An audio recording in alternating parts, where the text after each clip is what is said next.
This is just a fun, entertaining, scare you out of your seat movie that has a great sense of humor about the genre. In the year 2000, approximately two important historical events took place. One, I was born, and two, screenwriter Kevin Williamson began drafting a script about werewolves. I think there was also an election or something. I don't know, who cares? Williamson's screenplay would become the basis for Cursed, a horror comedy film starring such mid-2000s bigwigs as Skeet Ulrich, Christina Ricci, Jesse Eisenberg, and Scott Baio. More on that later. By 2002, the film was in pre-production, with Wes Craven attached to direct, reuniting Craven and Williamson, who had of course previously created the Scream franchise together. All seemed rosy at first. This wasn't your dad's werewolf movie. Producer Bob Weinstein described Cursed as a modern, hip twist on the classic werewolf tale. This thing was going to reinvent the genre, okay? So how and why, then, did the film's modest 8-month production timeline devolve into an almost 4-year ordeal? Why did a movie with an initial budget of $35 million end up costing 3 times that amount? How did this humble werewolf romp live up to its title to become one of the most infamously troubled film productions of the 21st century? All this and more on today's video.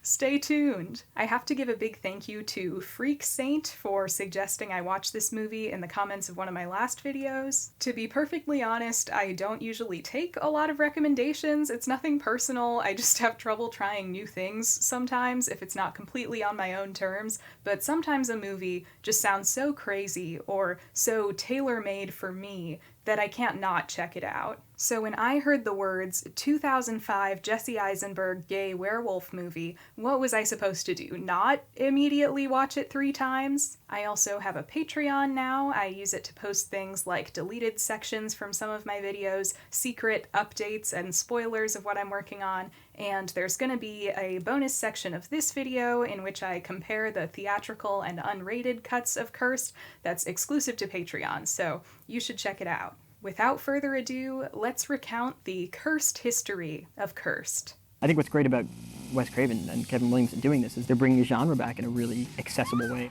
According to Kevin Williamson, the very early versions of the screenplay followed a young werewolf dancer in New York City who is attacked by a serial killer and scratches him, causing the killer to start turning into a werewolf. Hearing Williamson describe this version, I honestly think it's a crime that it never came to fruition. It was about this young girl who had the gene of a werewolf, and she was in the dance academy at Columbia, and she kept it, kept it inside. She never turned into a wolf. She never fed on humans. Right. She just wanted to dance. She just wanted to dance. This script was not really a werewolf-heavy story, but producer Bob Weinstein really latched onto the idea of a Kevin Williamson werewolf movie and started demanding changes. Furthermore, once Wes Craven was attached to direct, he would only agree to shoot the movie in Los Angeles, so the setting had to change to LA. Because of all this, by the time the film was in production at Dimension Films, the focus of the story had shifted to a trio of strangers in Los Angeles who are all brought together by a car accident in which they're all infected by a werewolf. Not tonight, Jimmy.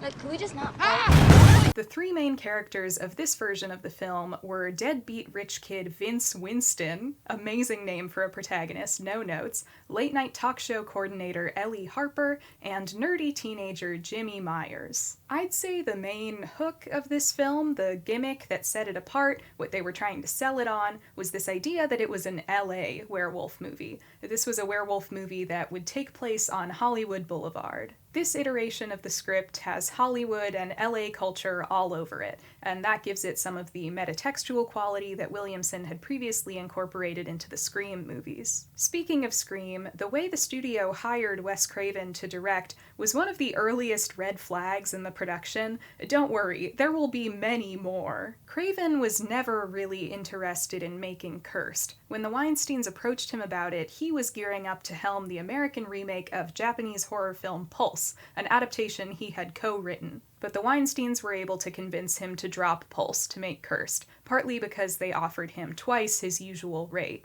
However, it's worth noting that editor of Cursed, Patrick Lussier, describes this as the Weinsteins blackmailing Craven into making the film. And sort of blackmailed him into making, blackmailed by that I mean pressured him, right, in a non-legal way, into making Cursed. Either way, it sounds like Wes Craven did not take the job out of genuine passion or even general interest for the project, so we're already kind of starting off on the wrong paw. The second red flag here is that in late 2002, Dimension scheduled the film to begin shooting on January 27, 2003, aiming for a release date of August 8, 2003. Why is this a red flag? Well, that timeline would only leave them about 6 months to complete all of production and post-production. Movies have been made in such time frames and shorter. It's actually not too different from the production timeline of Scream, but that was in many ways a smaller scale production than Cursed. It had a much lower budget, it didn't revolve around a supernatural or monster premise. A movie like Cursed, with big stars, ambitious sets and locations, and extensive special and visual effects, typically take more than 6 months to complete. It's not even clear if they had started casting the film at this point, but they were confident that they would have it in theaters less than a year later. Predictably, this production schedule did not last long. January 27th of 2003 came and went, and on January 31st, Dimension pushed the release date back to February of 2004. Good thing they pushed it back. Nothing's going to happen to this release date, right? In early March, they announced that they had cast Skeet Ulrich in the role of Vince Winston, Christina Ricci in the role of Ellie, and Jesse Eisenberg in the role of Jimmy. Other cast members included Scott Baio as himself, more on that later, Judy Greer as Baio's assistant, Joni, Milo Ventimiglia as Jimmy's high school bully, Bo, Christina Anapau as Jimmy's love interest, Brooke, Shannon Elizabeth as Vince's friend, Becky, James Brolin as Vince Winston's disapproving father, John C. McGinley as Jimmy's abusive father, Scott Foley as Ellie's ex-boyfriend, Kyle, Ileana Douglas as Zela the fortune teller, Omar Epps as Animal Control Chief Ben Taft, Robert Forster as Detective Harzell, Mandy Moore as Jenny, the film's opening murder victim, and Corey Feldman as himself. It might not seem relevant to list every single actor who was cast in the movie, but I am doing it for a reason, I promise. Filming began on March 17, 2003, and was slated to last 15 weeks. Sometime prior to the beginning of the shoot, Dimension had also hired SFX veteran Rick Baker to design the werewolf effects in the film. Like Wes Craven, Baker had initially turned them down. His reason for doing so was the short turnaround time, but similarly to Craven, they ended up sort of strong-arming him into doing it anyway. Bob used my own words against me apparently on a DVD of American Werewolf. I said I'd love to have the opportunity to do a transformation again and do it knowing what I know now and with the crew that I have now. Right. And he goes, I'm giving you that. You said that, you know. Baker went on the Joe Rogan Experience a few years ago for some reason, and he ended up discussing Cursed for a few minutes, providing us with some helpful context. According to Baker, Bob Weinstein brought up some DVD commentary track on which Baker had mentioned wanting to try creating another werewolf transformation now that he was more experienced and had a larger team working with him. Baker did the transformation effects for An American Werewolf in London, which is famous for having perhaps the greatest werewolf transformation sequence of all time. So, allegedly, Weinstein was like, see, you said you wanted to do more werewolf effects one time, so you have to do my movie. God, even if it weren't for all the obvious, criminally awful things about the Weinsteins,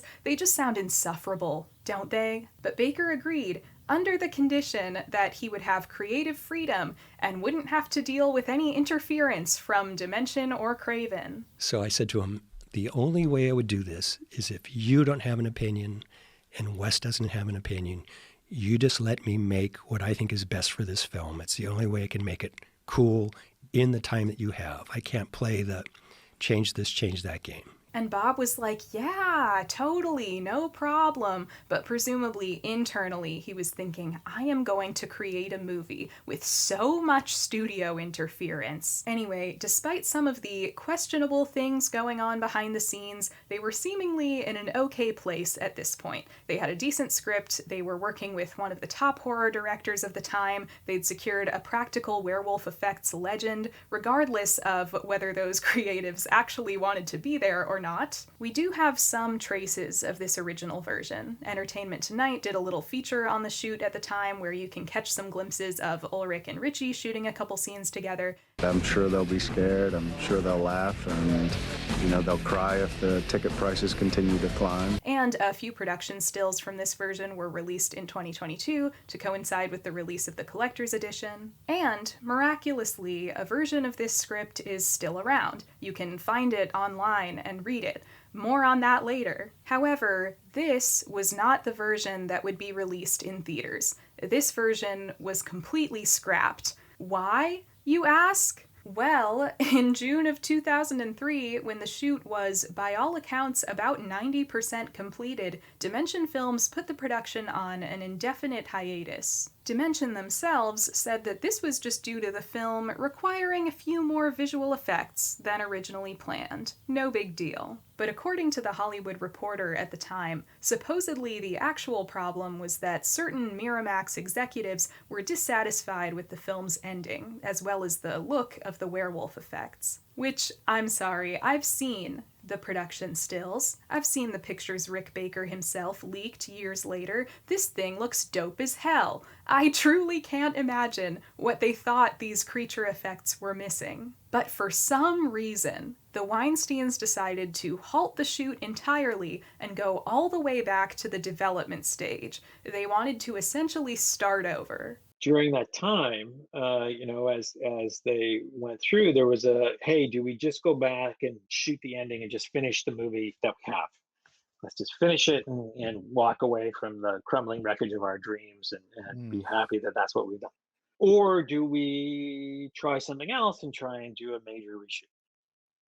So it was back and forth, and suddenly it was, let's do a huge reshoot. This is crazy, right? If it's true that the only real issues they had were the ending and the werewolf design, would it not have been infinitely easier and less expensive to simply alter the ending and maybe make some changes to the effects and not throw away almost an entire film's worth of footage? Apparently not. They originally planned to resume shooting in September, but because this movie was cursed, they did not start reshoots until November 17th. Remember, their planned release date was February of 2004. It is now November of 2003. Cutting it a little close there, fellas. According to Lussier, during the hiatus, the studio had all parties sit down and try to figure out a new direction for the film. And what they came up with was werewolf siblings. They changed the story so that the characters of Jimmy and Ellie were now brother and sister instead of unrelated strangers, and although it's not entirely clear what they did or planned to do with Vince's character, Skeet Ulrich ultimately left the project. He wasn't the only one. By the time the film was actually completed, Ulrich, Scott Foley, Omar Epps, James Brolin, Ileana Douglas, Robert Forster, Mandy Moore, John C. McGinley, and Corey Feldman had all either left or been cut out of the project. In their place, the film added Joshua Jackson as Jake, a new retooled love interest for Ellie, Michael Rosenbaum as Kyle, Ellie's assistant, no longer her ex-boyfriend, Maya in the role of Jenny, and Portia de Rossi as Zella. Also missing from this reshoot was Rick Baker. Baker says that when the studio decided to put the film on hiatus, he had asked them to let him and his team keep working for a little longer to finish the effects that they'd started, because if they abandoned their work, it would be much harder to pick up where they left off whenever the film resumed its shoot. And I said, listen, if you ever think the film's going to pick up again, if you can keep a number of my people on for another month, we can have this transformation stuff. We'll put it in a box. It'll be ready to go. So if they disperse now, it's going to be like starting again. The studio refused and hired a different practical effects company when the shoot started back up, and then still put Baker's name in the credits anyway, against his wishes. Real class act over at Dimension Films. This reshoot wrapped in January of 2004, And while it was rushed and most likely inferior to the original version of the film, this one did still have a little bit of promise. They were still using practical effects, and even if Baker had left the project, these effects were handled by KNB EFX Group, a well-respected effects company in their own right. On top of that, according to the film's editor, this version of the film had a tragic, dramatic ending in which Jake, Ellie's boyfriend who had been revealed to be a werewolf, begs her to kill him to put an end to his curse. And this version supposedly scored well with test audiences. The preview of that version of all the previews we did for that movie scored the highest. That version scored the highest. So how did the Weinsteins react to this? Well, like they reacted to anything in this movie that was actually working. They decided to destroy it. Yes, they weren't happy with this ending and called for another set of reshoots. Better yet, once they were done with that set of reshoots, they called for another set of reshoots. According to Williamson, he left the project after the second reshoot, so this new ending is, to my knowledge, not even written by him. I left after the third reshoot. Oh my God. Oh my gosh. Because I went and did some other movie for him. My ticket out was I promised to write another movie for him. Jesse Eisenberg did an interview with Bloody Disgusting in 2019, and the interviewer, Trace Thurman, I mention him by name because I'm so grateful that he did this, asked Eisenberg to give him a little insight into the production of Cursed, even though the interview was ostensibly about Zombieland Double Tap. Eisenberg says that the second reshoot lasted 20 days and the third reshoot lasted around 10 days. He tells this insane anecdote that when they came back for the final reshoot, wherein they were essentially shooting the film for a fourth time, the crew had made shirts that said, "Cursed 4, back for more." As you can see, I've created an artist's rendition of this shirt. I'm not going to sell it or anything because I don't think that would be legal, although for what it's worth, I feel like you kind of lose the right to make copyright takedowns for a movie once you've reshot it 3 times and hacked it up in the editing process, and once you've been revealed as disgraceful monsters and had all your assets divided up to a bunch of different copyright holders. Anyway, by sometime in mid-2004, they were finally done filming.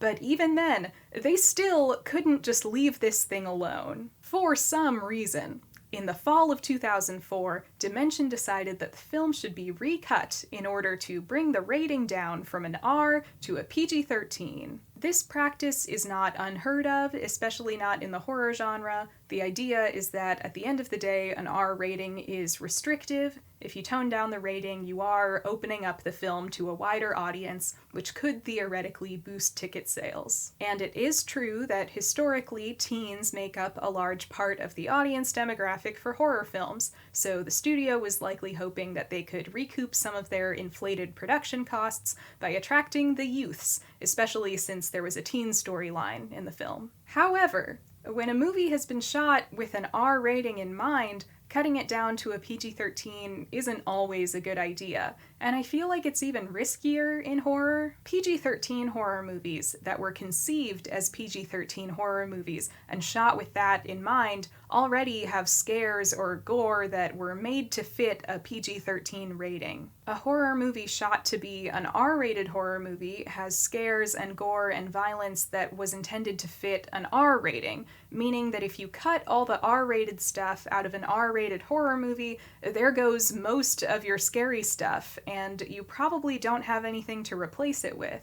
Some movies that do this, like the movie Megan, will go back and do reshoots to allow for that PG-13 rating, and in Megan's case, it worked out. But here, they've already done 3 reshoots. They have maxed out their reshoot card. They've just got to work with what they have. There actually was an unrated cut that was eventually released on home media, and like I said, I'll discuss the differences between the 2 cuts on my Patreon, but here I'll just say that the theatrical cut of the film is unbelievably bad at being a horror movie. There is virtually no gore or violence, and there wasn't much suspense to begin with. It kind of only had horror elements in the form of gore. So the theatrical release, the main version of the movie, is basically just a flaccid comedy drama that happens to be about werewolves. There are a couple jump scares here and there, mostly fake outs.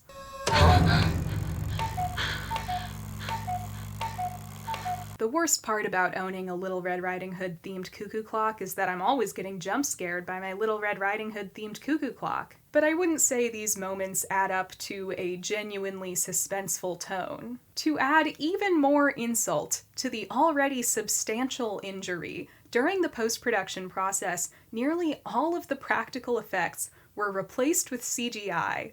One of the last things they had going for them was no more. Not only was this a disrespectful and ugly decision, it was also an expensive one. When all was said and done, Cursed, a movie originally set to hit theaters in August of 2003, would not be released until February of 2005, and the $35 million budget had allegedly ballooned into upwards of $90 to $100 million. So, what was a $35 million movie becomes a $70 million movie. And then I think by the end of the day, so they shot for 40 some odd days. Then I think they shot for 19 days and then 10 days and then so on and so on. There was reshoot after reshoot. It ended up costing well over 90 or $100 million. The film was released to dismal reviews and barely made back a quarter of its budget. In the years since, Cursed has gone down in history as a complete and legendary failure. To go in and make a werewolf film, and you're making a serious film about werewolves.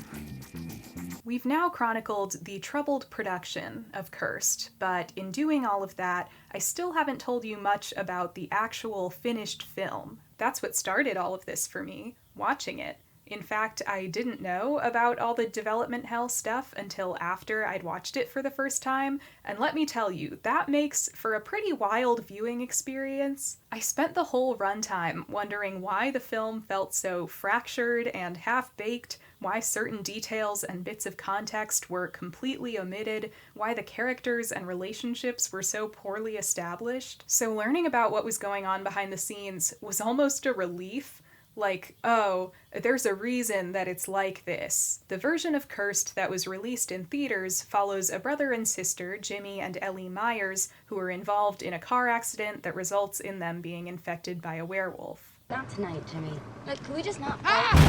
Jimmy is a teenager, while Ellie is a young professional, so we have the high school side of the story and Ellie's work side of the story. She works at The Late Late Show with Craig Kilborn. Funny story, Craig Kilborn only hosted The Late Late Show from 1999 to 2004. By February of 2005, when Cursed was released, Craig Ferguson had taken over. They delayed the movie for so long that part of their premise was outdated by the time it came out. Also, I have to be so real with you. As someone who was born in 2000 and doesn't really watch late-night talk shows, I had never heard of Craig Kilborn before this movie.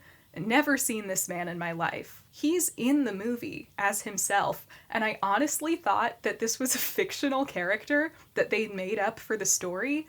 I'm sorry, Craig Kilborn. It's nothing personal. It's the opposite of personal. I didn't even know that you were a person. Anyway, Ellie also has a boyfriend named Jake who is opening this Hollywood-themed nightclub, I think. It's honestly pretty difficult to tell what this location is even supposed to be. Planet Hollywood has nothing on you guys. We don't mention them here. Ellie compares it to Planet Hollywood at one point, so I guess it's like that. A themed restaurant chain inspired by the popular portrayal of Hollywood. Okay. In the movie, it's more of a club for adults, I think. It's basically a nightclub that has all of these models of celebrities and movie characters. They're not wax figures, I don't think. They're just like mannequins. The big action end sequence in the film takes place opening night at Tinsel, and it's basically like a wax museum club.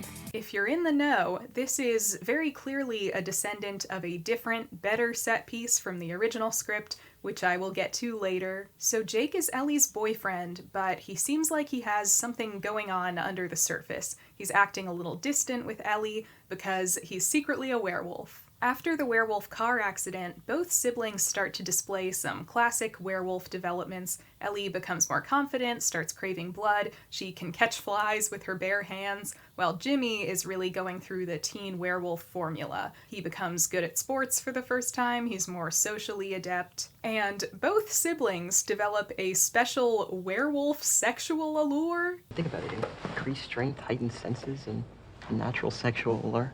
It's funny, the first time that I watched this movie, I didn't really catch that part at first, so I didn't realize that in this scene, Scott Baio, who is still in the movie, he survived the rewrites, is not just being a creepy predator, but is supposed to be influenced by Ellie's new werewolf sexiness. I mean, you've got this aura thing happening. I just can't quite put my finger on it.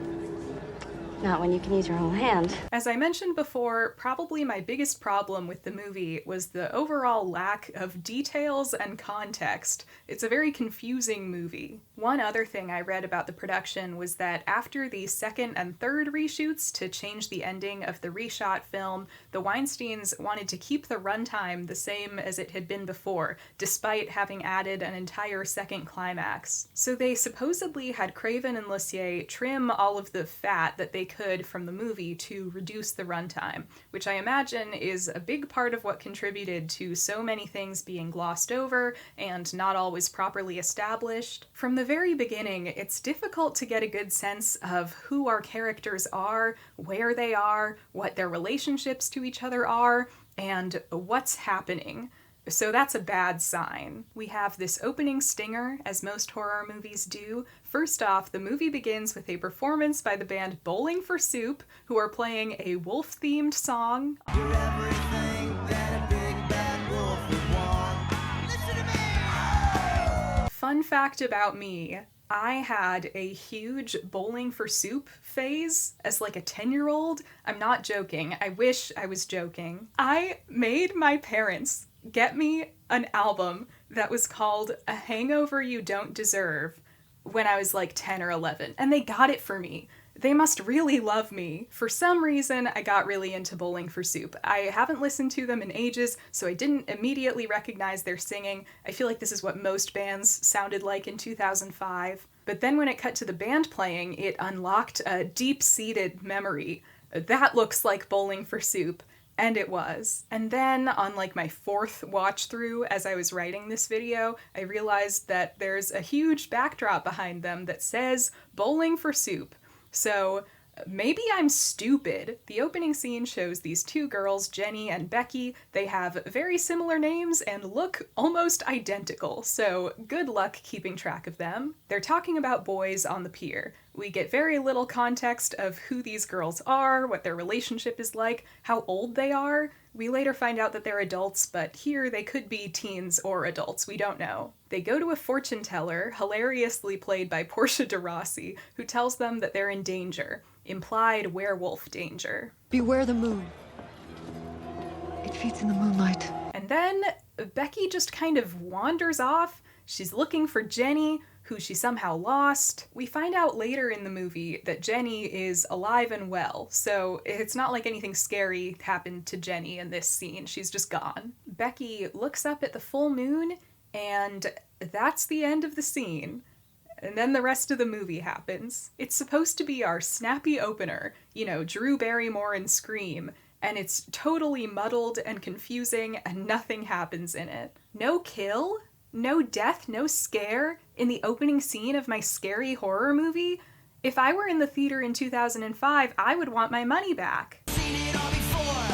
I want my money back. So after that, we're introduced to Jimmy and Ellie. The Jimmy stuff is probably the most coherent in the movie. I'd say this is partly because the teen werewolf genre has been pretty well established since the 1980s. It's been around since the 1950s, and therefore Jimmy's storyline can kind of skate by just going through the motions of the subgenre. They're not trying to reinvent the werewolf wheel or anything. But also, interestingly, Jimmy's arc in the film is the one that underwent the fewest changes from the original script. I'll get into that in a later section, but presumably his stuff feels more consistent because it hasn't been toyed with nearly as much as Ellie's part of the movie. It's when we meet Ellie that you start feeling confused again. She's clearly in a professional, business casual outfit, but we don't actually find out what she does for quite a while. And again, it's not super clear what age she's supposed to be. She's introduced in a phone call with Jimmy, which at least establishes what their relationship to each other is, if a little clumsily. Yeah, I know. I stopped by Tinsel on my way to see Jake. But I'm your brother. Great bit of exposition. But I'm your brother. Ellie goes to meet Jake at his Hollywood-themed nightclub, which again is confusing just because they don't do a great job establishing this location or what it is,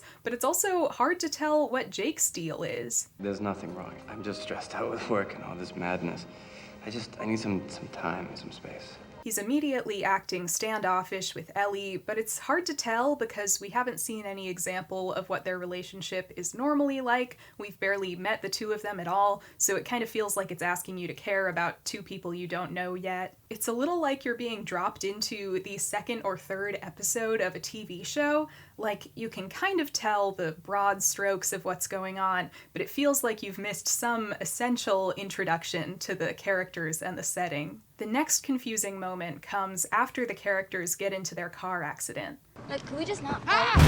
A werewolf runs out into the road, causing Ellie and Jimmy to crash into another car, which flips and falls down a hill. They go to help the driver of this other car. The car rolled over like 15 times, but she's pretty much okay. And the driver is Becky from the beginning. But I wouldn't blame you for not noticing because they don't call attention to that fact at all. And she's wearing a different outfit, and she's upside down for most of the scene, so it's hard to see her face. I only noticed it was her on my second or third time watching. Apparently, the portion of this scene that would have established that was one of those bits of fat that they had to cut to bring down the runtime. Great. Whatever, she immediately gets eaten by a werewolf. It wasn't a dog, was it? Actually, it was... One minor thing that drives me crazy is that halfway through this movie, Jesse Eisenberg's hair goes from curly to straight for no discernible reason. He just shows up in this one scene with straightened hair, and he's even messing with it like he's done this intentionally, and then his hair is straight for the rest of the movie. Watching it, I was wondering, is this a bizarre side effect of his werewolfism, or did he do it himself? If he did it himself, I feel like you need at least just one little moment that clarifies that. You could just show him eyeing the straightener right before this scene. I don't know. Anything. I know it might seem silly, and they probably thought that that shot of him adjusting it was enough to establish it, but I found it distracting that they called attention to it without mentioning it. A similar confusing element is that Ellie is clearly supposed to start looking more sexy and less prudish once she's been infected by the werewolf. I say that because that's how it's written. She shows up to work the next couple days, and people keep complimenting her on her new look and how much hotter she looks. You look different today. Saucy. I like it. I didn't recognize you with your hair down. What is with this new look?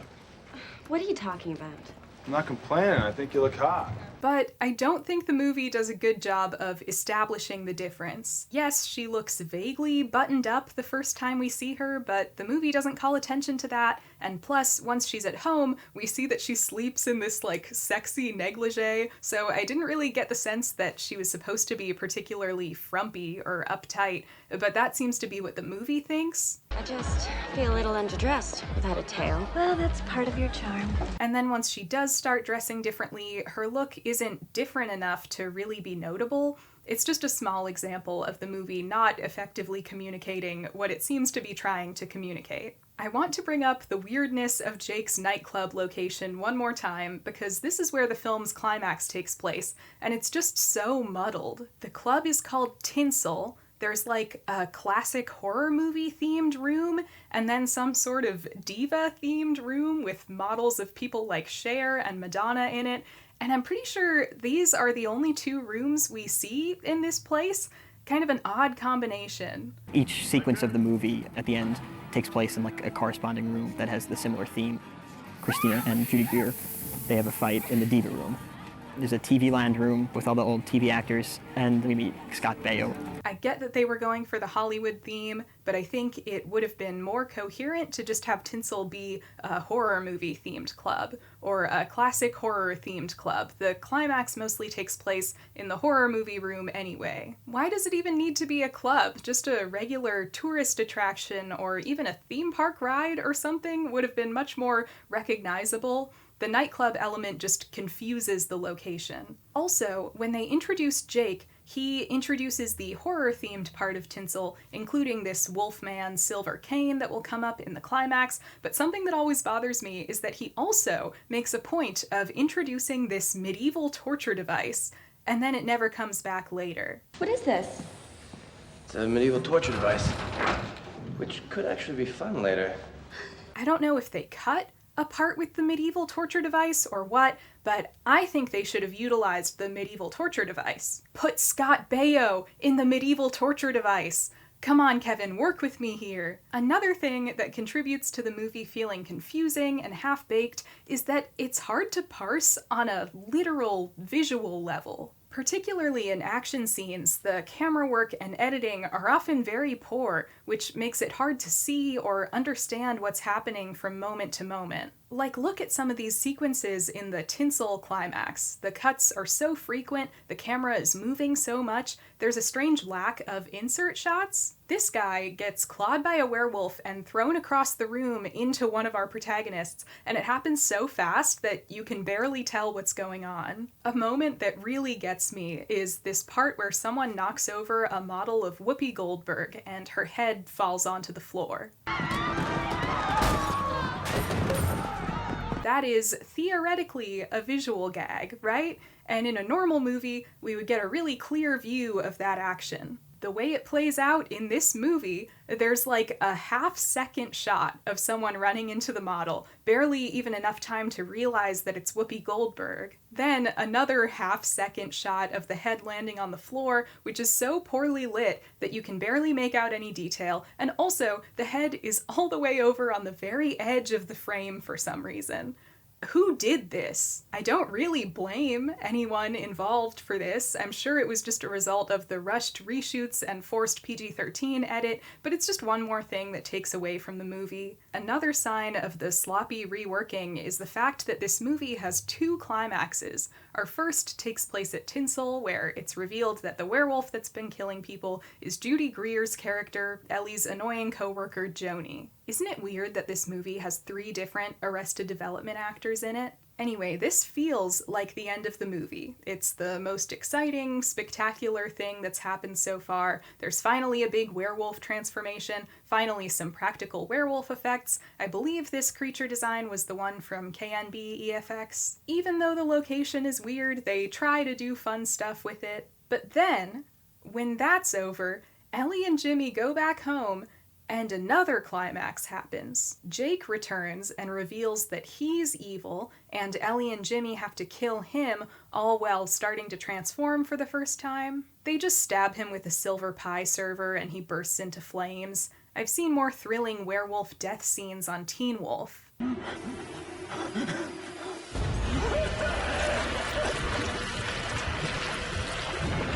Hey, Bowling for Soup. What network did the Teen Wolf show air on again? Oh, that's right.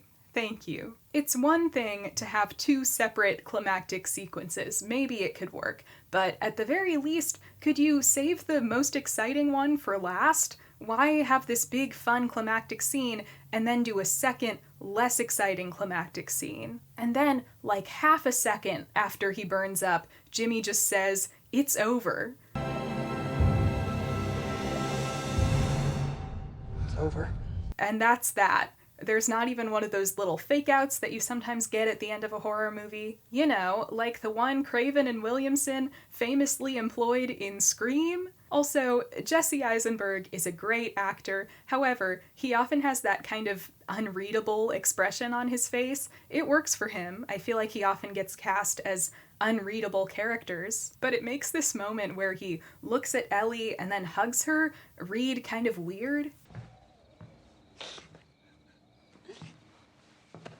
Like, you don't get any sense that this is an important moment for them or that they need to hug each other. He just looks at her with that blank face and then very suddenly goes in for a hug. It's not like it's really Jesse Eisenberg's fault. The director, the editor should find a way to communicate like a swell of emotion there, but I don't blame them either for not being able to do that, given the circumstances. Who knows how long this scene would have been if it hadn't been reshot 3 times and then pared down to its barest essentials. I also like this moment where he's looking at grisly pictures of people who have been mauled by werewolves with this completely dead-eyed expression on his face. Speaking of the performances, Christina Ricci usually does good work from what I've seen, but she is not great here. Oh, come on, Jimmy.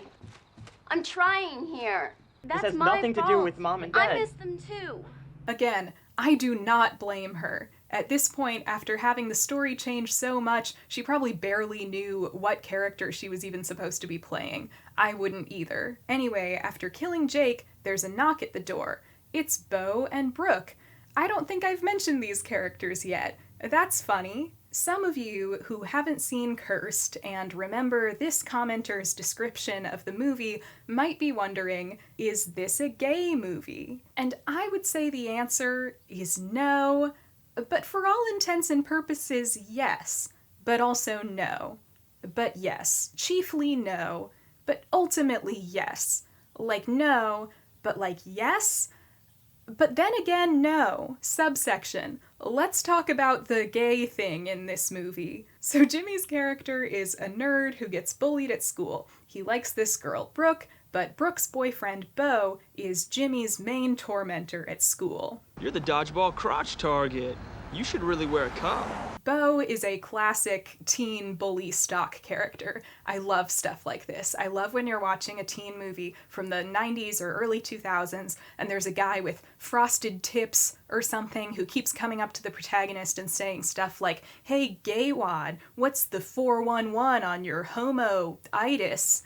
You know what I mean. Bo is one of those characters. His insults are comically stupid, and it's honestly one of my favorite things about this movie. I think your dog is gay too. You got him there, Bo. I bet Jesse Eisenberg's golden retriever is really offended that you called him gay. That sucks. Boom! Whoa! I like standing next to you, Jimmy. Makes me look so tough. This line haunts me. Let's get out of here before we get homo-stained. What does that mean? So you'll notice that most of Bo's bullying revolves around calling Jimmy gay. And my first time watching, because I didn't know anything about it, I was playing a really fun game here. You see, because this YouTube commenter described Cursed as a Jesse Eisenberg gay werewolf movie, I had no idea going into it if that meant it would be A, an explicitly gay movie, B, a movie with some intentional or unintentional gay subtext, or C, a movie that isn't really gay at all, but for some reason has been interpreted that way either by fans in general, or perhaps by this commenter specifically. And the answer turned out to be basically none of the above. Like I said, for the first half of the movie, Bo has this sort of fixation on Jimmy being gay. And Jimmy always seems really adamant about rebutting this and saying, "No, I'm not gay." The geek on his way to Fagtown? Look, I'm not gay. Bummer. You mean you're just an ass wimp-wad for no reason? Which is understandable, but also made me wonder if perhaps this actually would be a story about Jimmy being gay. But no, it's a lot weirder than that. Once Jimmy starts gaining his werewolf powers, he starts talking back to Bo for the first time, and he also beats Bo at wrestling, the least homoerotic sport there is. You know the best part about being a fairy? You get to fly. It's such a stupid line. So he kind of emasculates Bo and comes out on top. And then later, Jimmy is at home trying to eat a raw steak because he's a werewolf when there's a knock at the door. And it's Bo. Bo, what are you doing here? I just wanted to kind of talk. Bo is acting uncharacteristically soft-spoken and nervous, and he tells Jimmy that he's been thinking about what Jimmy said at the wrestling tryouts, and he reveals to Jimmy that he is in fact gay. Whoa, what are you doing? I'm gay. He tries to make a move on Jimmy and says that he assumed that Jimmy was also gay. You're the only other gay guy that I know. Whoa, okay, stop. No, I'm not gay. I mean, not that there's anything wrong with it. Jimmy is alarmed by this and immediately believes that this is just a side effect of his unnatural werewolf sexual allure. No, it's part of the curse. I'm appealing. I have an unnatural sexual allure. Yeah, you do. I know. So Jimmy flatly rebuffs Beau's advances and just slams the door in his face. Hey, Jimmy, wait. There's something kind of quietly tragic about this, right? This movie, in its final form, is so devoid of genuine emotion or connection or vulnerability, and here you have probably the character you least expected to show any of that, but he does. He puts himself out there completely, only to be instantly rejected and told that his feelings are invalid anyway and merely a result of werewolf magic. However, this is not the last we see of Beau. Right after this, Jimmy's gay golden retriever transforms into a werewolf golden retriever, having earlier been infected by Jimmy by biting him, so Jimmy rushes out of the house where he finds Beau still waiting there on the porch. I feel so bad for him. And the two of them escape in Beau's car. She's going to a club opening, Tinsel. On the strip, got it. Okay, good. I'm with you. All right, settle down. And then Beau is just kind of around for the first part of the climax at the Hollywood nightclub until he gets knocked out by a werewolf. Finally, at the very end of the movie, once Jimmy and Ellie have defeated Jake in their kitchen, Beau and Brooke show up with Jimmy's now normal dog, and all three of them kind of walk off into the sunset together. Going? Yeah. See you later. So technically, I guess you could argue that they're a throuple now, but come on, Jimmy kisses Brooke, it's not like he kisses Beau. So why did I feel the need to dedicate so much time to this subplot, if you can even call it that? Best of luck. Yay, go gay, and I'll see ya. Basically, I think this is honestly the most interesting thing that the movie, at least this version of the movie, has going for it. The coming out scene between Jimmy and Beau is actually the closest the movie ever gets to being about something, having a theme of some sort. Werewolves, like most classic literary and folkloric monsters, have the capacity to be highly allegorical, and therefore a lot of werewolf movies, even the stupid ones, use their werewolves to say something about society or humanity or America. The original Wolfman and Cat People, which isn't literally a werewolf movie but is werewolf adjacent, are about burgeoning sexuality and repression. It's all very Freudian. I've discussed on this channel before how the 1980s Teen Wolf movies and cartoon present these interesting commentaries on Reagan-era gender roles and toxic masculinity and conformity. Ginger Snaps gives us lycanthropy as menstruation, and a really clear example of Barbara Creed's monstrous feminine. So it's strange to me that Cursed doesn't seem at all interested in the thematic potential of its central monster. But in this scene, and this scene alone, the movie suddenly brings up the idea of Jimmy's werewolfism being comparable to Beau's homosexuality. Beau, I'm not gay. I'm cursed. I know, it sure feels like that, doesn't it? Not being able to tell anyone, talk to anyone about it? No, I'm cursed by the mark of the beast. Beau, I'm a werewolf. Now, obviously, you have to tread a little carefully here. I'm reminded of that time J.K. Rowling said that Lupin being a werewolf in Harry Potter was supposed to be a metaphor for HIV/AIDS. In hindsight, maybe the warning signs about Jo were always there. But in Cursed, I feel like this scene plants the seeds of something really interesting. This scene isn't saying being gay is just like being a scary monster. It's saying the way society treats gay people can make you feel like a scary monster. I'm cursed. I know, it sure feels like that, doesn't it? Not being able to tell anyone, talk to anyone about it? I mean, this movie is called Cursed. And other than the characters literally being cursed by the mark of the beast, what does this curse thing tell us thematically? Arguably nothing. Ellie has this one line about it. Everybody's cursed, Jimmy. It's called life. There's something so viscerally nasty about watching people eat cold cuts in the morning with their bare hands. But this thing she says isn't really a sentiment reflected in the overall story in any way. So what I'm saying is, this movie could have been a lot more interesting if it had chosen to focus on this idea of lycanthropy as sexual identity and made that like a positive thing. But I realized that that wasn't the intended direction of the film, and as a big-budget studio film from 2005, it was probably never going to go in that direction. It just made me wish that there was a movie like that. From what I can tell, there really haven't been a lot of mainstream gay werewolf movies. All I could find were really low-budget Z-movie type films. This is a major untapped market. In fact, when you Google gay werewolf movies, one of the first things that comes up is the porch scene from the movie Cursed. It looks like maybe there was a larger scale lesbian werewolf movie that came out last year, so I'll have to check that out. Anyway, not only would letting this movie be gayer enhance the story, but also the character of Beau has a lot more agency and screen time than Jimmy's love interest Brooke. This may simply be a result of early 2000s typical writing of women, but either way, intentional or not, Beau is kind of presented as a more fully formed love interest than Brooke. Okay, I'm done talking about this. You can unmute the video now. As a kid, watching Lon Chaney turn into the werewolf was fairly creepy, and you know what? Maybe that could happen.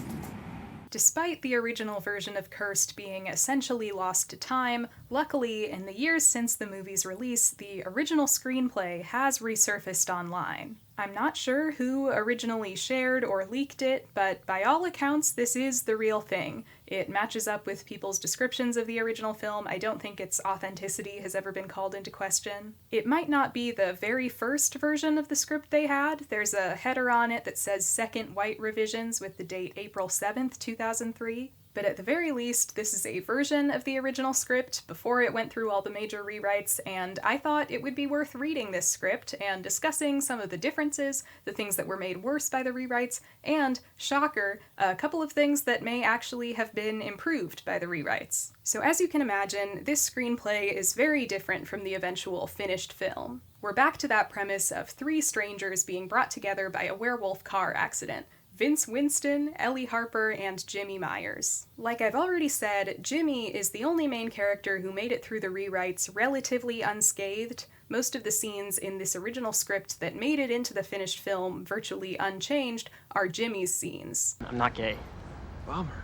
You mean you're just an ass wimpwad for no reason? His introductory scene is almost identical. A lot of his dialogue in the car accident scene has remained the same. Oh, I can't hear you. Shit, AT&T. Jesus, people, what's wrong with you? This scene with Brooke and Beau survived, meaning that the homo-stained line that I still don't understand was in fact in the script from the beginning. Let's get out of here before we get homo-stained. The werewolf research scene and the howling at dogs scene are still in there, if a little different from how they play out in the final film. The wrestling tryout scene is identical. Come on, Ferry, shake your dust. Hey, you'd like that, wouldn't you? And the sequence with the steak, Jimmy's dog Zipper becoming a werewolf, and then Beau showing up at Jimmy's house to confess his love for him is pretty much the same, which honestly surprised me a little. I honestly thought the Beau storyline was maybe a product of the rewrites, but no, it was always there. Gay rights. Yay, go gay. The biggest difference in Jimmy's arc in this version of the story is that other than no longer being Ellie's sibling, he now lives with his abusive single father. I liked this concept. I think it adds a lot of good drama to Jimmy's storyline, and as I mentioned before, this dad character would have been played by John C. McGinley, and I think that would have been really fun. There was a part of this storyline that I actually didn't like, but I'll get to that later. What about our other characters? Of course, we have Vince Winston, whom I liked. I thought he was a good protagonist. His thing is that he is the irresponsible son of a millionaire, which I guess is why he has a name like Vince Winston. He's a little out of control. He goes out on the town and gets drunk every night, and then comes home to his rich father berating him for being a disappointment. Daddy issues are kind of a recurring theme in this script, if you hadn't noticed. It's probably nothing you haven't seen before, but it works, and as Vince's werewolf powers begin to manifest, it exacerbates the resentment he has for his father. There's an interesting moment where Vince attacks his dad and gets close to killing him, and then is terrified that he's losing control. That's something that's really missing from the finished film. The characters no longer have any real internal conflict about becoming werewolves. Jimmy benefits from becoming a werewolf. Ellie is just kind of confused and a little worried about it the whole time, but neither of them seem really afraid or out of control. A lot of werewolf movies, even lighthearted ones, capitalize on that drama of the protagonist grappling with the fact that they're becoming a monster. The whole thing is that it's a curse. Once again, this movie is called Cursed, but in the finished film, nobody seems all that worried about it. On a similar note, from the beginning, this film was supposed to be a whodunit, and it technically still is in its finished form, but it's been rendered far less interesting because it basically removes the possibility that one of our protagonists could be the killer. Both Jimmy and Ellie are present when Becky gets murdered, and it's explicit that they aren't the ones who killed her. Then we see Ellie definitively leave the premises right before Jenny gets murdered. There's very little ambiguity to whether one of them might be the werewolf attacking people. Whereas in this version of the script, there's some tension the whole time about whether Vince might be the one responsible for the murders. Also, in this one, the three protagonists actually start to transform at the end of the movie, and it's actually consequential. They start to lose control and have to figure out how to will themselves back to humanity, which makes a lot of sense for a werewolf story. There's a dramatic moment where it looks like Vince and Jimmy, driven mad by werewolf instinct, might turn on Ellie, but then they turn on the villain instead. It's good, tense, dramatic stuff. Then you have the final cut. In the finished movie, Jimmy and Ellie start to transform right before they kill Jake, but they barely transform physically, and there are no stakes. There's no indication that this is doing anything meaningful to them. They appear to keep their heads through it, unlike Jake. I should also add that in the original version, Vince and Ellie are each other's love interests, so that adds some texture to the story. The character of Jake clearly stems from the void left by Vince when Skeet Ulrich left the project, but Jake isn't nearly as involved in the story as Vince was, so it's harder to get invested in his romance with Ellie or his role as a twist villain. Ellie and Vince even have a passionate love scene in this script, and according to the one person on the internet who has actually seen the original film, writer Brian Collins was able to view the rough cuts on VHS in 2021, and yeah, I've never been more jealous of a person in my life, but Collins says that in the cut he watched, the Vince and Ellie sex scene was set to the song Bring Me to Life by Evanescence. Please, let me see it. I want to see it so bad. Ellie's part in this script is not too different from the final version, other than the romance with Vince and an ex-boyfriend that breaks up with her at the beginning and shows up a few more times. Several of her scenes here did make it into the final film in some form. What smells so good? I don't smell anything. I would say she's generally more well-rounded in this version. Her character is definitely better established here. She comes off a lot more street smart and intelligent and funny in this version, whereas she just seems kind of bland and generic in the final film. It's a shame. The villains and climax are much better in the original script, in my opinion. The two climaxes were a result of the studio interference. In this script, the Joni climax is the only one. And this setting is so much better. I knew there was something off about that Hollywood-themed nightclub. It turns out it was originally the Hollywood Wax Museum. Not only is that a much more coherent, fun, recognizable location, but also the climax of this script ties all the storylines together in a really fun way. In the final film, it's not super clear where Brooke works. It's just something on Hollywood Boulevard, but in this script, Brooke works at the Hollywood Wax Museum. So when things are ramping up in the third act,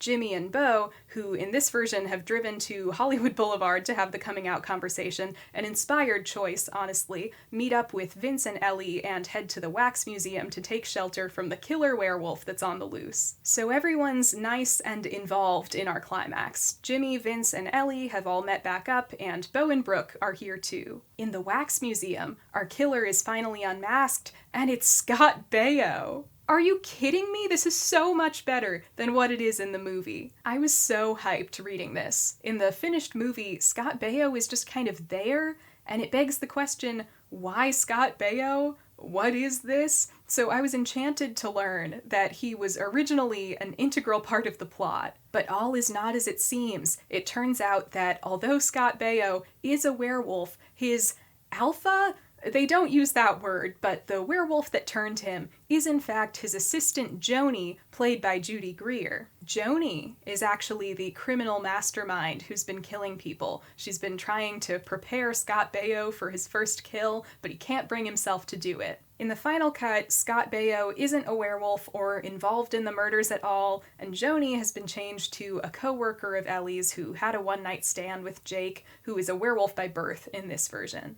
Joni became a werewolf via sexual transmission, I guess? I got a little rough and wound up cursed by the mark of the beast.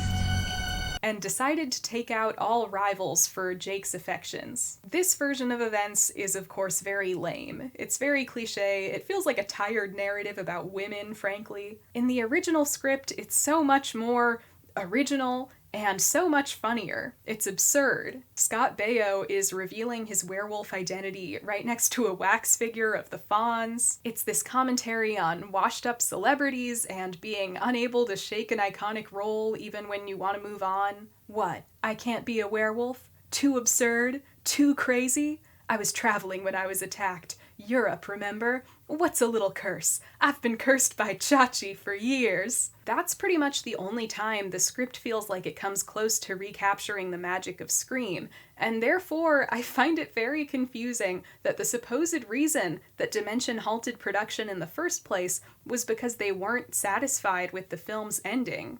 It's unbelievable to me. This is the best part. And with the knowledge that they essentially kept the bones of this ending but made the setting way less cool, took out the main thing that made it funny, removed Scott Baio so that his appearance in the movie is now completely unmotivated, removed the element of the protagonist transforming into werewolves while fighting another werewolf, it's like, what's even the goddamn point anymore? What are we doing here? That being said, is this version of the script perfect? I would say no. My biggest gripe is probably the resolution of the storyline with Jimmy's dad. Hear me out. The way this subplot gets resolved is very odd and a little disturbing. Warning, I guess, I'm about to talk a little bit about child abuse, including some physical abuse, just so you know. Throughout the entire script, we see Jimmy's dad belittle him, physically hit him, although there are these weird caveats written in where it'll be like, he's not abusive though. His dad smacks Jimmy in the back of the head. Nothing too abusive, but it nearly sends Jimmy into the dashboard. I personally have this extreme, fringe belief that hitting your kids at all is abuse, but that's just me. There's also this scene where his dad hits him and Jimmy reflexively hits him back, and because of his new werewolf strength, he really throws him across the room by accident. And the dad says, "Boy, you better get out of here before they haul my ass away for child abuse." So I feel like you're making a bad case for not being a child abuser when your kid makes you angry and you have to say, if you don't get out of here, I'm gonna do some child abuse. Anyway, they make it pretty clear that Jimmy's dad doesn't treat him well, and it's implied that he thinks Jimmy is effeminate and wishes Jimmy would be more conventionally masculine. Jimmy tries to tell his dad about getting a spot on the wrestling team and winning Brooke's affections because he thinks this will impress him, but his dad just assumes he's lying. So knowing all that, you might be surprised to learn that the resolution of this storyline is Jimmy's dad seeing that Jimmy was in fact not lying, and that he is popular now, and does have a hot girlfriend, and because of that, Jimmy's dad likes him now, and is proud of him. And that's it. They walk off into the sunset together. Jimmy says, "Hey Dad, this is Bo, a friend from the wrestling team, and this is Brooke, the girl I was telling you about."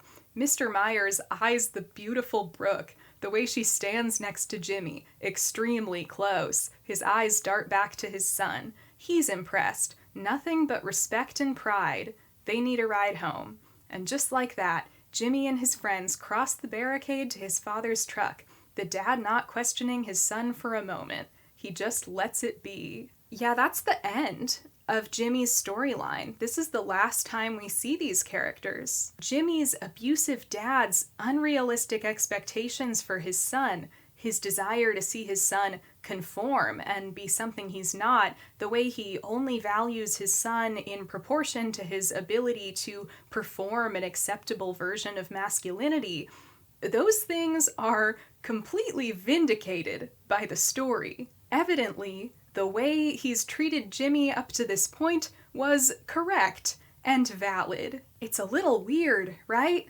It's like the exact inverse of the moral of the movie Teen Wolf. Don't be yourself.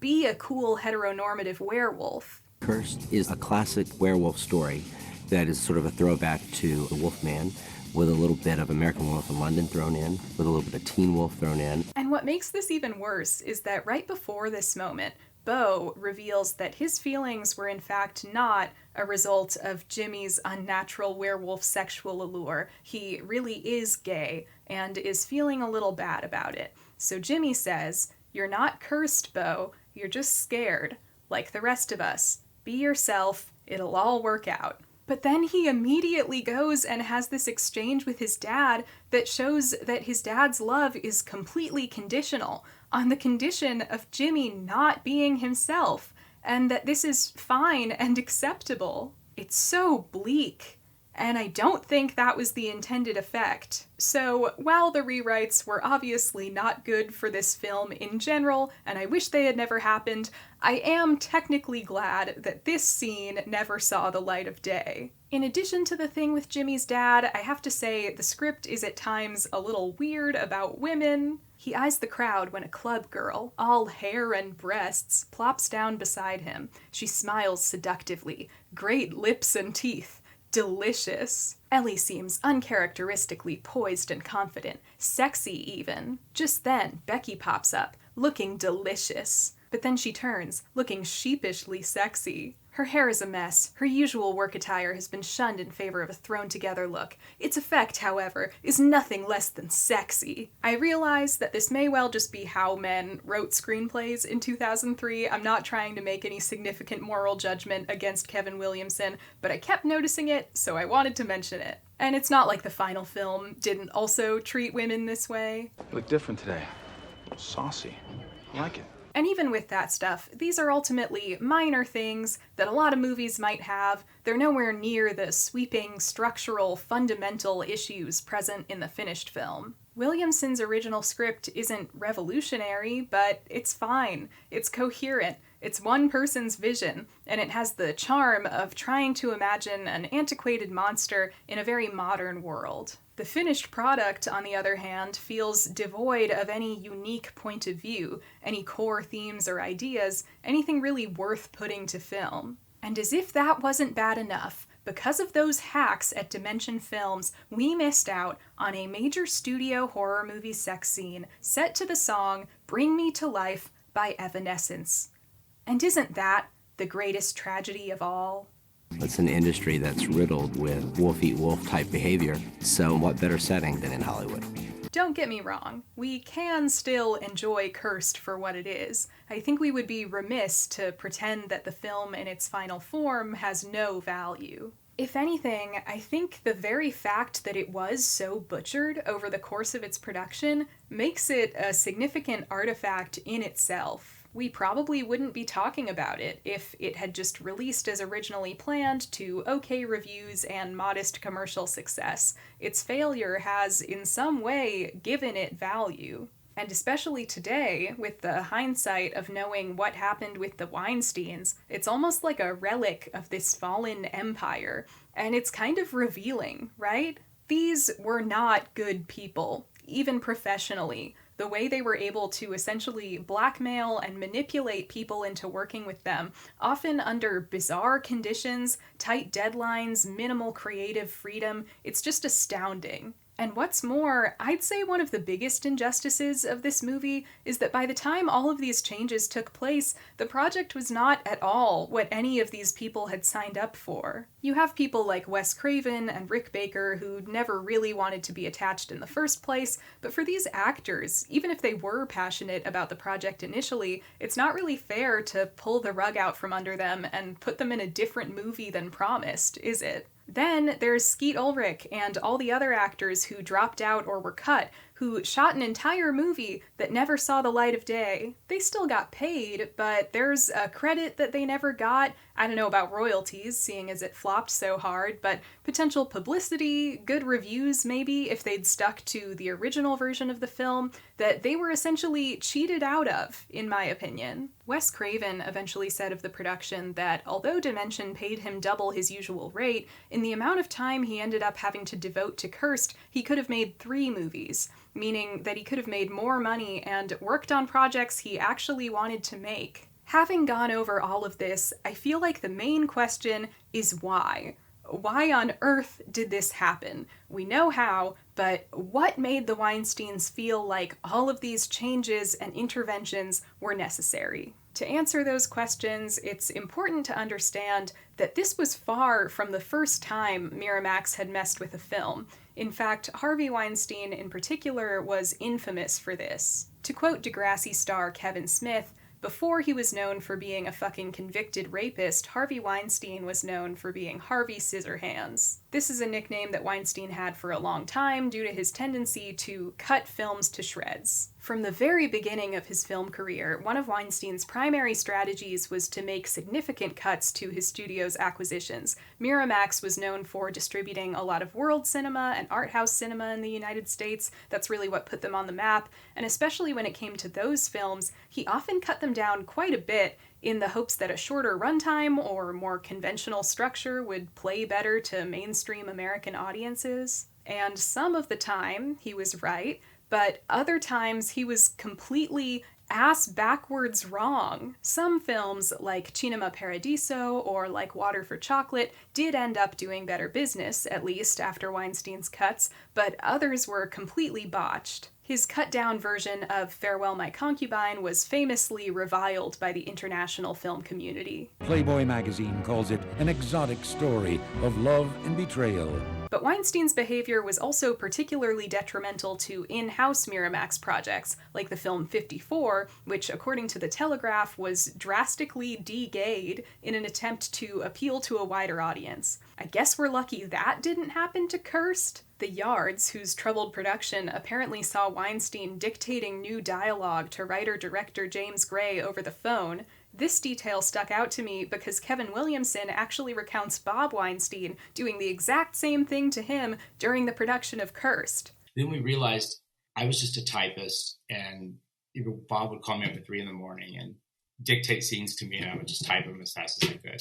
Cursed wasn't even the first project at Dimension Films to get this treatment. A few years earlier, Guillermo del Toro's Dimension horror film Mimic had been threatened with eerily similar conditions, only coming out less butchered than Cursed due to the film's star Mira Sorvino leveraging her industry clout to rein in the Weinsteins. All in all, one has to think that Cursed was not a bug, but a feature of these producers. Earlier this month, I saw some conversations happening on Twitter regarding Groundhog Day. Not the movie, but the actual holiday. The tradition in which the town of Punxsutawney, Pennsylvania, summon Groundhog Punxsutawney Phil out of his burrow and allow him to predict whether or not we'll have 6 more weeks of winter based on whether or not he sees his shadow. What I saw people starting to point out online was the Groundhog Day data. According to Live Science, Punxsutawney Phil only has an accuracy rate of about 40%, meaning that this fraudulent groundhog is in fact wrong about the coming spring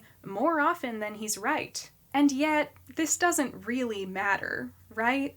I don't think people put stock in Groundhog Day because of its literal accuracy. If that were true, we'd have stopped celebrating it a long time ago. No, it's about tradition and superstition and the preservation of quaint Pennsylvania Dutch customs. The reason I bring this up is that I think in this situation, the Weinstein brothers were the groundhog. I know, Punxsutawney Phil doesn't deserve that, but bear with me for the sake of analogy. One of the things that angers me the most about this whole story is that, as we all know, the ostensible reason Harvey Weinstein was able to be such an abhorrent predator and awful colleague with relative impunity for so long was because he was so powerful in the industry.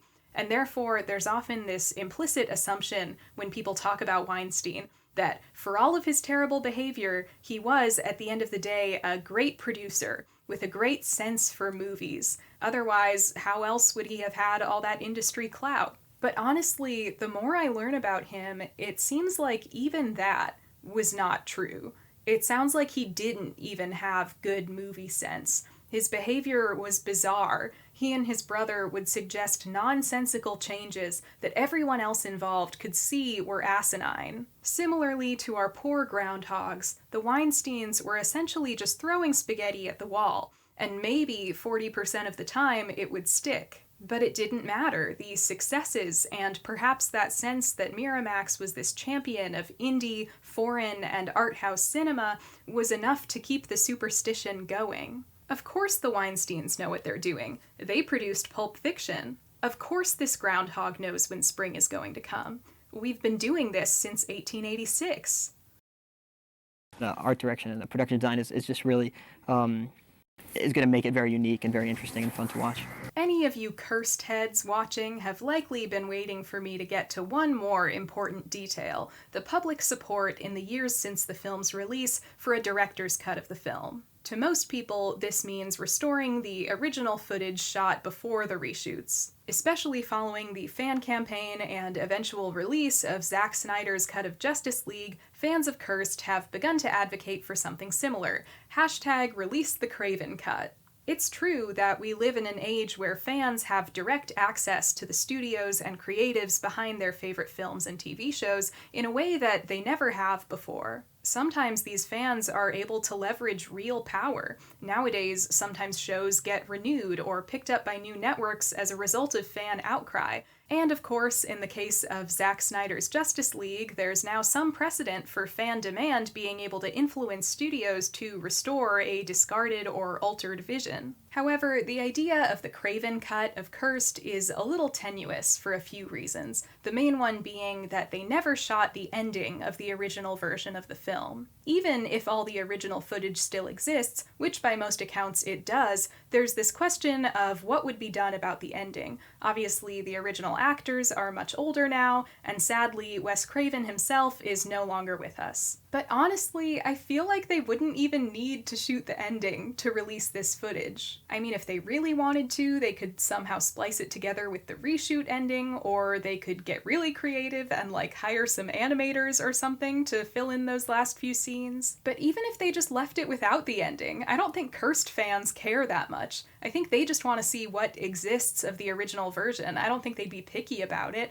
I certainly wouldn't. Even if they just shared the raw assembly cut of what they have, no VFX or music or anything, I think most people would be very happy with something as simple as that. Although supposedly they do have some sort of rough cut with those added elements, because how else do you explain the Bring Me to Life scene? But unfortunately, the other big problem with the idea of this release is a simple and sad one, and that's that ultimately, there just aren't quite as many die-hard fans of the movie Cursed as there are die-hard fans of the DC Snyderverse. What fans exist are certainly passionate, and the legendary nature of the production does seem to have amassed some level of a cult following, but at the end of the day, a studio would probably need some sort of financial incentive to do a legitimate release of any restored version of Cursed. They'd want to be reasonably sure that they could make money off of this thing, and right now it just doesn't seem likely that that incentive is there. I don't see anybody wanting to pay for that. So that's why I want to make this the video that prompts the release of the Craven cut. Tell your friends about Cursed. Tell your family about Cursed. Tell your English teacher about Cursed. Tell your dog about Cursed. You know how at the end of that movie, God's Not Dead, they're like, join the movement, text everyone you know that #God's Not Dead. That's what I want to do. But instead of evangelizing for Christianity, I want to evangelize for the movie Cursed. Hashtag ReleasetheCravenCut. I believe that we can do it. I'm so terrified this video is gonna flop since not a lot of people care about the movie Cursed, and if it does flop, this part of the video is gonna look so pathetic. That's about all I have. If you liked this video, you should watch the movie Cursed, and if you like me, or you want to see me compare the theatrical cut of Cursed to the unrated cut, you should subscribe to my Patreon, and then watch the movie Cursed. Subscribe to my channel, and also subscribe to the movie Cursed. You know how, like, one of the definitions of the word subscribe is to, like, agree with or believe in something? Subscribe to Cursed in that sense. Oh, and if you agree with me about the gay stuff in this movie, you should write some Cursed fan fiction. There isn't that much of it, and I want more of it, but I don't want to do it myself. Obviously, I worked from a lot of sources on this video, but in particular, I want to give a big thanks to some of the MVPs. A lot of the early details about this film's production come from this adorably antiquated Yahoo Movies webpage run by film critic Greg Dean Schmitz in the early 2000s. I just love this in general, and it was a really helpful resource for some of those early production dates and announcements. The good people at Bloody Disgusting have also done a lot of legwork compiling information about the lost elements of this movie. At first, I thought it was maybe all one person writing these articles on BD, but no, they're all by different people. So I guess there are just a lot of horror journalists who are passionate about the movie Cursed. The YouTuber Pizzowell, sorry, I don't know how to pronounce it, but he did a great interview with Patrick Lussier where Lussier provided a lot of information about the production, so that was super helpful. The horror podcast Shockwaves did an interview with Kevin Williamson that provided a lot of insights as well. Brian Collins, who was able to see the original rough cuts of the movie, his descriptions of the various cuts were really illuminating, but also, please, Brian, can you hook me up with whoever showed them to you? Please, I'm begging you. Thanks again to Freak Saint. You are indeed a freak and a saint for getting me to make this video. Thanks to my patrons. They're so cool and smart and funny. They're helping me make videos like this, and they got to see spoilers and updates about this video as I was working on it. Thanks to Wes Craven for agreeing to make this movie, even though it sucked the whole time he was doing it. R.I.P. Sorry you had to experience that. Thanks to the social network fanfiction mystery I investigated a few months ago for getting me interested in the career of Jesse Eisenberg, which was ultimately the reason I watched this movie in the first place. Jesse Eisenberg, if you're watching, I know you don't have social media, but if you ever want to talk Cursed, hit me up. Don't worry about the social network fanfiction thing. Pretend I didn't say that. Look how dark it got in the time it took me to film this. It was a lot of fun. I mean, it was a fun movie to make.